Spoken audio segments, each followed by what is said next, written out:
you doing? Dish it. That's it, just open mic. Yeah. I don't like to public speak. I'm just gonna start. That's why we have you up here. I failed speech class in college, but it's okay.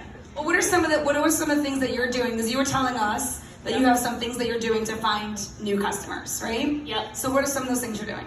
I would say, so I'm not someone that cold. Hold your mic closer to your mouth. Brad said that via sign language. I'm just saying that for him.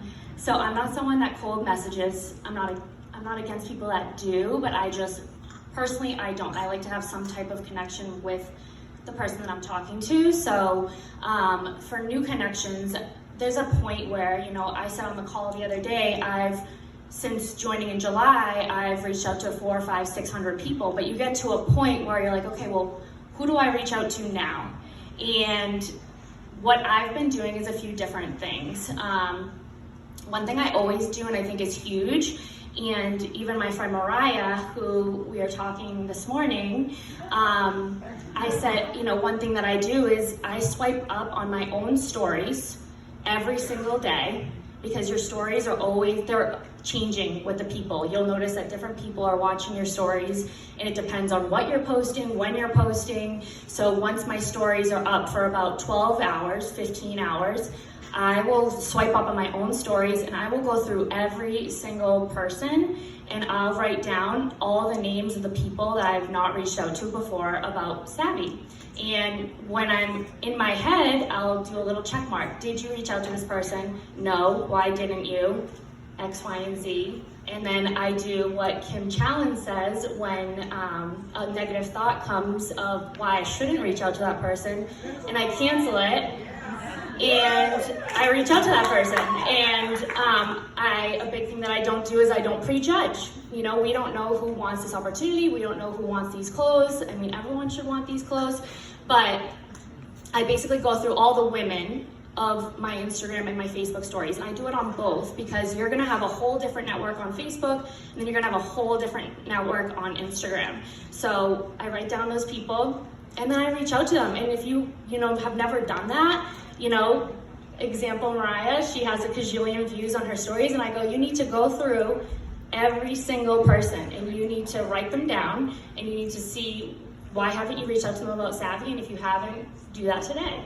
And because again, we can't prejudge what someone wants. So that's one thing that I do every day, or 5 days a week, I would say. Another thing that I do is I go on Facebook and I open up my memories.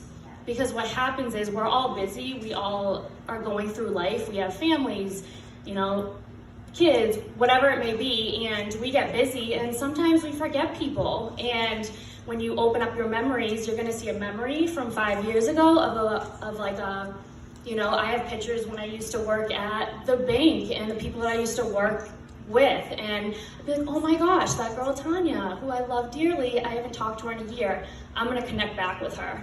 And it may be straightforward of, let me share Savvi with you. It may be, let me reconnect with you, but I'm touching that person in some way.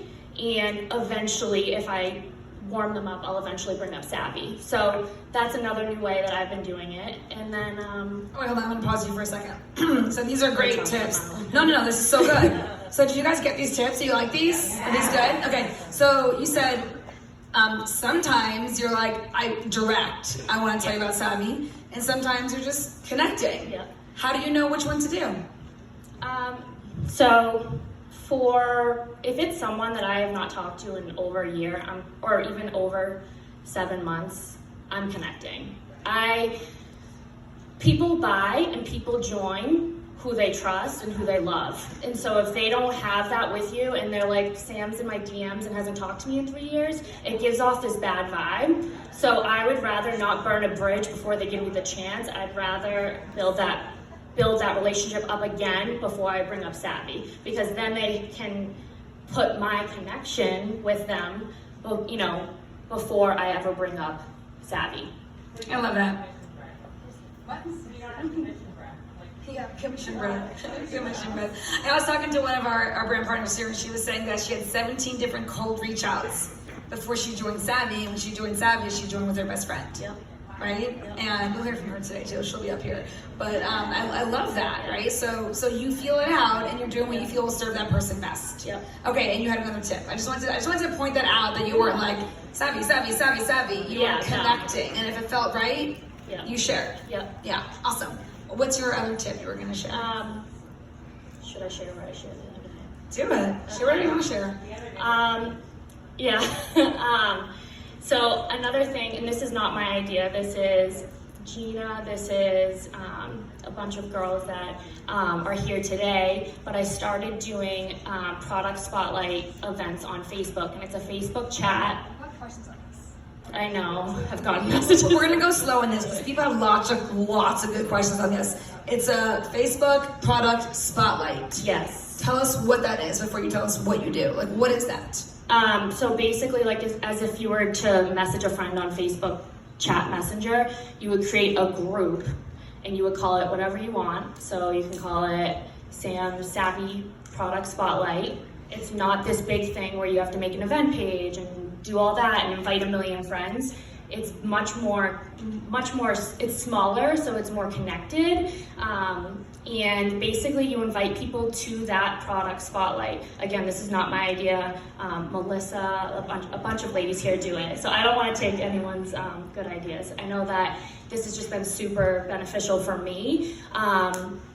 So you would invite them, and then what you're doing is you're just spotlighting on Savvy, and you can make it however you want. For me, I do a lot of engaging posts throughout the day to get people fired up. There's some posts that aren't even have anything to do with Savvy. Some of them are like, you can only keep 3, and it's a million different things, and people write like, I have to keep wine, leggings, and pizza, and it's just engaging things throughout the day. And wait, who's in the chat? Oh, I'm sorry. So this is good. You're doing amazing. Who's in there? So basically, this is a huge reconnection for me. So say I had talked to someone about the business and they, didn't want to do the business. We were talking about the clothes, but they never purchased, right? We have a lot of people that are just kind of sitting and you're like, okay, when are they going to go through the funnel?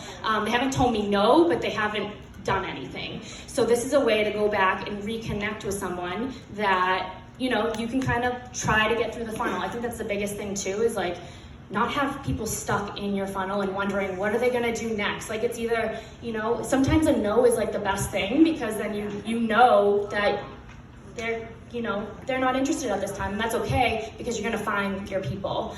Okay, so it's the people that have not said yes. Mm-hmm. It's not the ones that said no. It's the ones that are kind of like not kind of in the middle. Yeah. And then how do you invite them to this messenger chat? So I always voice memo, and I usually voice memo unless I'm doing something, but typically I voice memo and I just say something like, hey Jen, I hope you're having a great day. I thought of you today. I'm actually hosting over on Facebook Messenger a really quick 30 to 40 minute product spotlight on Savvy, and I'm just going to be showcasing some of our clothes. I'll have some fun raffles for some gift cards. Would love for you to check it out. Do you want an invite? So I do make sure they give me the permission to add them. So I'm not going in and spamming people to go in, because this is going right to their phone, so it's blinking all day. Russ was just like, yay! Okay, that's awesome. Do you guys like that? Is that easy? Can you do that? Hi Jill, I didn't see you yet. That's awesome. I love that. Yeah. Okay, so then you're just like super cash, asking them, I love this, do you want in? Yeah. They say yes, you add them in, and then you're doing fun things, you're showing product. Do you ask them, like take a page out of Lisa's book? Do you say, hey, what do you want to hear more of, A, B, or C? Yep, so yeah, I ask them like, how much do you know about Savvy? And it's like, A, has never heard of it. B, has heard of it, never shopped. C, has 1 to 2 pieces. D, shops often, loves the brand. You guys, it's like you already heard Steven's training about needs-based selling. It's like pros up here. No wonder you're in the pools. I know, right? Okay, amazing. So now they're in there, and then how do you go for what's the call to action in there? Like as far as, so you're asking them questions, but then when are you giving them information, and then what are you asking them to do? So for example, you had a very strong call to action. Do you want in the group, right? Yeah. So now they're in the group, and you're being cute, and you're being fun, and you're doing doing pizza or leggings, and you're doing these fun things. but then what's the call to action that you actually ultimately want them to take, and how are you asking for it? So, I mean, typically, I don't know if I'm answering this correctly, but say someone says, I've never shopped before, I've never heard of the brand. Yeah. I'll give information in the group, but then I also personally message that person separately, and I do a voice memo, and I share in under a minute of what we are, who we are, and why they'll love Savvi. And I just do that for every single person that said that they have never heard of the brand before, and then I connect them back into the group chat. So then I'm posting all of the clothes, and the call to action is really, if you see something you love, heart the photo, and I will be in touch with you afterwards. Perfect. Because I think that's the thing where people get stuck. Like, everyone can connect, but then it's like we get stuck when it's like, well, what do I ask them to do? You know, but it's like, if no one asks you to do anything, then you're probably not going to do anything, right? Like, if Ken said to me, Jen, I need you to go on stage and speak on this topic, then I know what to do, right? So it's like, we all want to be told what to do, so you say to them, it makes life easier when someone just tells you what to do. That's my opinion. I'm like, everyone, just tell me what to do. So for you said, heart a product if you like it, and then you will give them a direct link to make a purchase. Yep. Easy. Do you guys like this? Is this helpful? Okay, amazing. Anything else you want to share before I go to Petra?